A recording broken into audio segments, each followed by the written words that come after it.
What's up guys, my name is Ace, and welcome back to another gun guide. This is the series where I go into great detail with all of the stats of every one of the weapons in Black Ops 4 multiplayer. In today's episode, we're going to be moving on to the second pistol, and this is the RK7 Garrison. Now the RK7 is a 3-round burst pistol, and it has a really weird damage profile of 32, 28, 24, 18. This means in core game modes, it's going to be a 5, 6, 7, or 9 shot kill. It completely skips over the 8 shot kill range, it just immediately drops from 7 to 9. Our rate of fire within that burst is going to be roughly 800 rounds per minute, and we get a 100 millisecond delay between each one of our bursts. Now with rapid fire, this is actually something that's quite interesting, at least on the console build of the game where we're capped at 60 frames per second. There is no measurable difference between having rapid fire and no rapid fire equipped. Yes, it sounds different, and yes, you might swear it feels different, but if you fire a full magazine with rapid fire and then a full magazine without rapid fire, it will take you exactly the same amount of time to fire those rounds. Now in some of my tests with rapid fire, you would finish that magazine literally 1 frame faster, but this is inconsistent, and even if it is just 1 frame, that is 100% negligible. So if you're playing on console at 60 frames per second, rapid fire is a completely useless attachment on the RK7, no matter how different it might sound.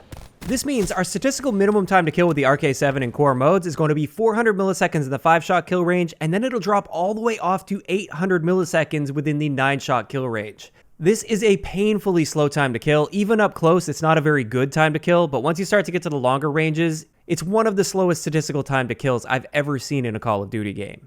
As for the RK7 against armor, it is absolutely terrible against armor.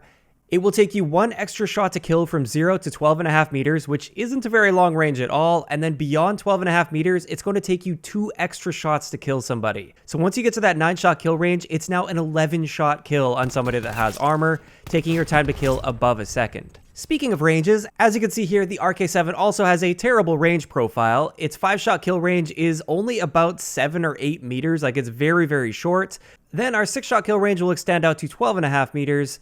After that, our 7-shot kill extends out to about 18 meters, and then from there, it's a 9-shot kill at any other range. So this gun is really only viable at really close ranges, and even then, it's not a very good gun. As for the suppressor, this has a very small impact on our ranges. You probably would never even notice the decrease in the range, just because the ranges are already so short. As for hardcore modes, our 1-shot kill potential only extends out to 12.5 meters, which isn't very good at all, especially when you compare it to something like the Strife, which has a 37.5 meter 1-shot kill range. But the one thing about the RK7 is it is a burst gun, and therefore if you are aiming center mass in hardcore, you will most likely be hitting at least 2 of the shots within your burst. If, however, you're just clipping your enemy, or in a lot of people's cases, they're going for headshots and they just happen to hit their first bullet on the shoulder and then the other one's missed, you're going to see a lot of hit markers with this gun.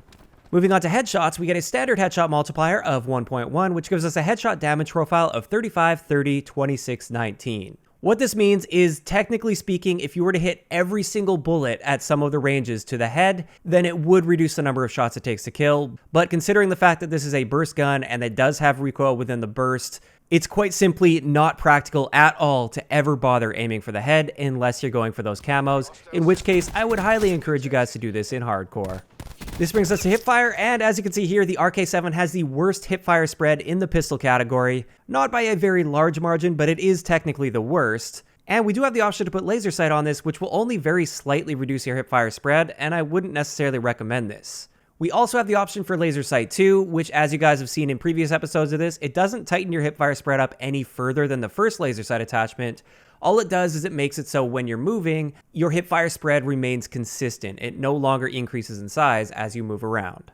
Having a look at idle sway, it appears to be exactly the same as the Strife, and that means that there is some idle sway there, but it moves very, very slow, and generally speaking, hitting your first bullet with this shouldn't be much of an issue due to this small amount of idle sway.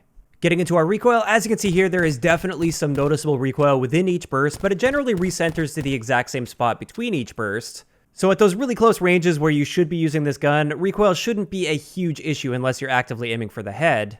And also I tested with rapid fire, there was no noticeable difference whatsoever in your recoil. And then finally I tested with the grip attachment, which definitely had a noticeable impact on your recoil, but like I said, this gun really isn't effective at medium to long ranges anyways, so there really isn't much reason to use grip unless I would say if you're going for headshots in hardcore modes and you want to avoid those situations at those mid ranges where you get a hit marker to their head and then the other 2 bullets go above their head, the grip attachment will help keep that burst a little tighter and you're more likely to hit 2 of the bullets to the head and then the 3rd one will go above, but that'll still mean you get a headshot in hardcore.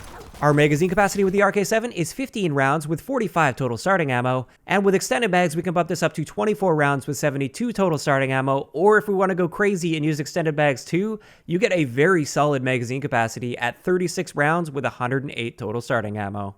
Our reload add time with the RK7 is pretty fast, but not quite the fastest in the category at 1.17 seconds. Our aim down sight time is 175 milliseconds, which is quite solid, but keep in mind we don't have the option to use quick draw on this. And our sprint out time is 200 milliseconds, which is standard for the pistol category, and once again, quite solid on its own, but if you wanted to reduce that, you can with Gung Ho down to 125 milliseconds. This just leaves us with our movement speed, which is 100%, which is standard for the pistols, and our aim down sight strafe speed is also standard for pistols and very fast at 84%. And that pretty much covers it for all of the important stats for the RK7. Now let's move on to my recommended attachments before we get into some good example classes that I have for you guys with this gun.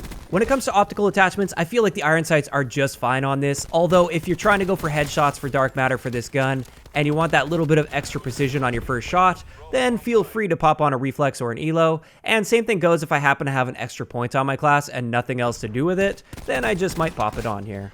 As for the other attachments, if you're planning on using this as a primary, I would encourage you guys to use extended mags and maybe even extended mags too. Without those, you only get 5 bursts per magazine, and it will often take you roughly 3 bursts to kill a player if you're playing in core modes, just with the odd missed shot mixed in there. And therefore you burn through mags really quickly, and if you happen to run into 2 enemies without extended mags, you're pretty much screwed.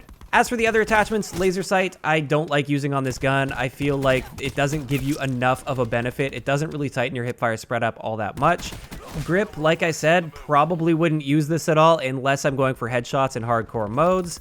Rapid fire, you're completely wasting an attachment slot on that if you're playing on console at 60 frames per second.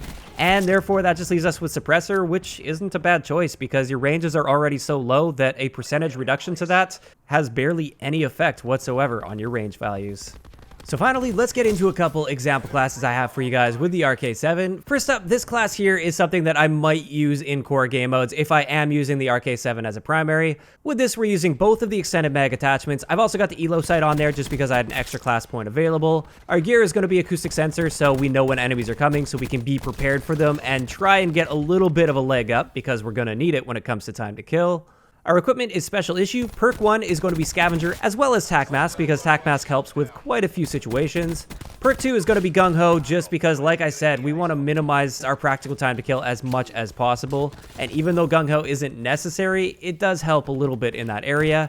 And then finally, Dead Silence because I always use Dead Silence because I hate hearing my own footsteps and I hate showing up on enemy acoustic sensors. Now, honestly, I wouldn't necessarily recommend using the RK7 in core modes as a primary weapon. You're putting yourself at a big disadvantage, but if you decide to do that, this is a pretty good class that'll help you get by. As for the next class, this one's designed a little bit more for hardcore modes, and with this, once again, we're using an elo sight just because I had an extra class point available at the end. We've got one of the extended mag attachments, which is more than enough for hardcore modes, and we're using the suppressor. As for our gear, we've got body armor here, which just often allows us to soak up a shot within hardcore and survive a situation. Once again, we've got special issue equipment. Perk 1 is going to be Scavenger, Perk 2 is Gung Ho, Perk 3 is once again going to be Dead Silence, and we're also going to be using Team Link, which I think is pretty much a crutch for me in hardcore modes because it shows you where your teammates are, and if you know where your teammates are, it gives you a much better indication of where to look for enemies. If you absolutely insist on using the RK7, well, it isn't the greatest gun in hardcore. I would recommend using it in hardcore modes rather than core. And with that, we're going to wrap up today's gun guide on the RK7 Garrison. As always, I'd like to know in the comment section below, what do you guys think of this gun? Do you think it's a good gun, bad gun, somewhere in between? Personally, I am absolutely blown away that somebody actually designed this gun with these stats. It makes no sense to me whatsoever. This is such a terrible gun, even as a secondary. I realize they might not want super powerful secondaries, but this gun just doesn't have any redeeming qualities. It's just bad. I really don't see why this needs to drop off to a 9-shot kill so early on in its ranges, or even at all. Dropping it off to a 7-shot kill already makes this gun practically useless at range, but then they had to go ahead and tack a 9-shot kill range on it. I just don't get it. And then even up close, it's not really a competitive time to kill. So really, I just don't know what they were thinking with the RK7. I do anticipate that we'll be seeing an adjustment to this with the next weapon balancing update. I believe Tony Flame actually joked about this at some point, and therefore I do anticipate a change. And if there is a change to any of the guns for that matter, I will be sure to keep you guys updated on all of those details. As always, if you guys have missed any of the previous episodes of Gun Guys, we've now covered all of the primary weapons, and we're working our way through the secondaries. I will leave a link to the playlist down below. If you enjoyed the video, a like rating is always appreciated, and don't forget to subscribe for more if you haven't already. I'll talk to you guys next time. Yeah.